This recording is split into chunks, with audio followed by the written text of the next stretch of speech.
Voici la sixième partie de la thématique la rage et ses conséquences tragiques. Dans les pays sous-développés, la plupart des personnes ayant des animaux domestiques, chiens et chats, ont le plus souvent tendance à ne pas les vacciner contre la rage, bien qu'il y ait un minimum qui en sont conscients.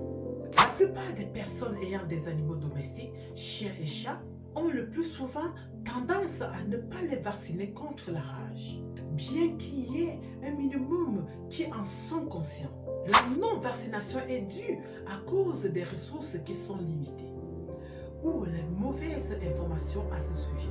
Il y a le manque de sensibilisation et d'éducation sur l'importance de la vaccination de ces animaux domestiques contre la rage, des contraintes économiques, des infrastructures vétérinaires qui sont souvent insuffisantes, et en plus des difficultés logistiques pour atteindre certaines zones rurales.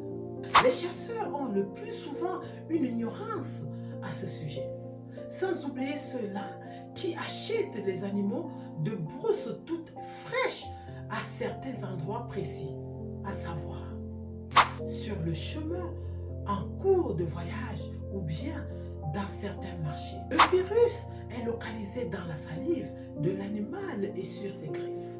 Il suffit d'avoir une blessure sur les doigts quand on les manipule sans protection et hop, on est infecté si l'animal est infecté. Je te raconte la suite de cette histoire à la 7e partie. C'était la minute du Guet Paja. Sur ce, see you soon.